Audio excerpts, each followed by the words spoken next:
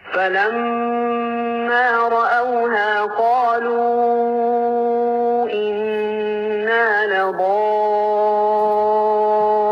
لضالون جب انہوں نے باغ دیکھا تو کہنے لگے یقیناً ہم راستہ بھول گئے.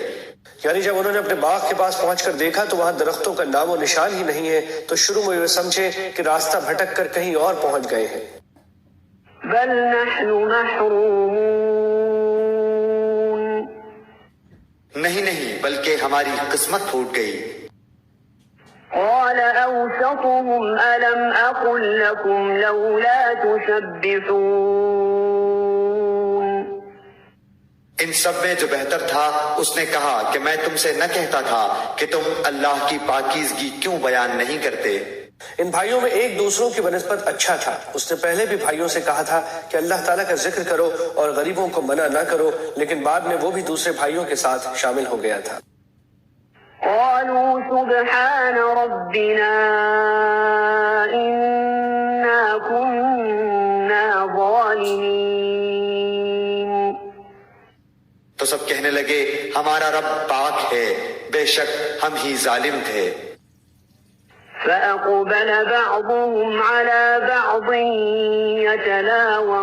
يتلاومون پھر وہ ایک دوسرے کی طرف رخ کر کے آپس میں ملامت کرنے لگے. قالوا يا ويلنا إنا كنا طاغين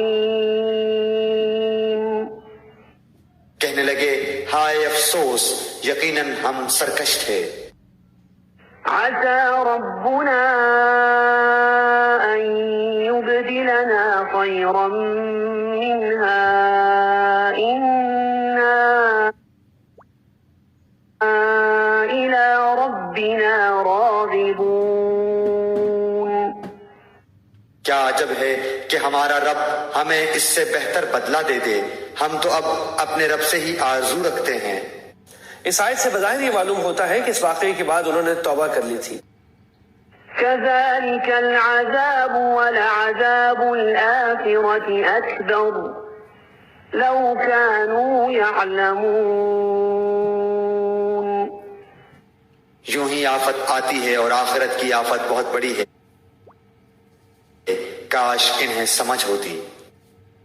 إن للمتقين عند ربهم جنات النعيم پرہیزگاروں کے لیے ان کے رب کے پاس نعمتوں والی جنتیں ہیں. أفنجعل المسلمين كالمجرمين کیا ہم مسلمانوں کو مثل گناہگاروں کے کر دیں گے؟ ما لكم كيف تحكمون تمہیں کیا ہو گیا، کیسے فیصلے کر رہے ہو؟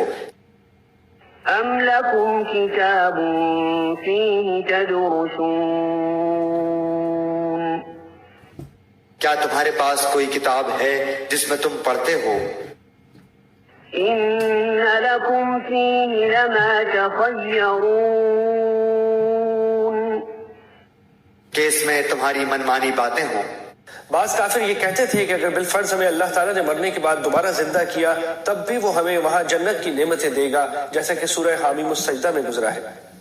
یہ آیتیں اس بے بنیاد خیال کی تردید فرما رہی ہیں.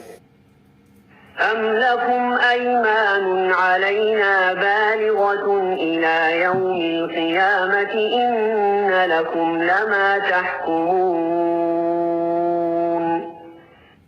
یا تم نے ہم سے کچھ قسمیں لی ہیں جو قیامت تک باقی رہیں کہ تمہارے لیے وہ سب ہے جو تم اپنی طرف سے مقرر کر لو.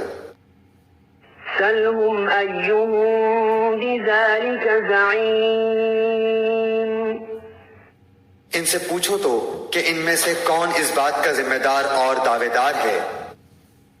أم لهم شركاء فليأتوا بشركائهم إن كانوا صادقين کیا ان کے کوئی شریک ہیں؟ تو چاہیے کہ اپنے اپنے شریکوں کو لے آئیں اگر یہ سچے ہیں. يوم يكشف عن ساق ويدعون إلى السجود فلا يستطيعون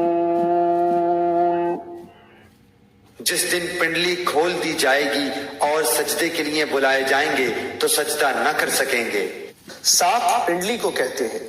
اس آیت کی تفسیر میں بعض حضرات نے یہ فرمایا ہے کہ پنڈلی کا کھل جانا عربی میں ایک محاورہ ہے جو بہت سخت مصیبت پیش آ جانے کے لیے بولا جاتا ہے، لہذا مطلب یہ ہے کہ جب قیامت کی سخت مصیبت پیش آ جائے گی تو ان کافروں کا یہ حال ہوگا۔ اور بہت سے مفسرین نے اس کا مطلب یہ بتایا ہے کہ اللہ تعالیٰ اپنی پنڈلی کھول دیں گے۔ اللہ تعالیٰ کی پنڈلی انسانوں کی پنڈلی کی طرح نہیں ہے، بلکہ وہ اللہ تعالیٰ کی خاص صفت ہے جس کی حقیقت اللہ تعالیٰ ہی کو معلوم ہے۔ بہرحال مطلب یہ ہے کہ اللہ تعالیٰ اپنی وہ صفت ظاہر فرمائیں گے اور لوگوں کو سجدے کے لیے بلایا جائے گا، مگر یہ کافر لوگ اس وقت سجدے پر قادر نہیں ہوں گے، کیونکہ جب ان کو قدرت تھی اس وقت انہوں نے سجدے سے انکار کیا تھا۔ اس تفسیر کی تائید ایک صحیح حدیث سے بھی ہوتی ہے۔ خاشعة أبصارهم ترهقهم ذلة وقد كانوا يدعون إلى السجود وهم سالمون۔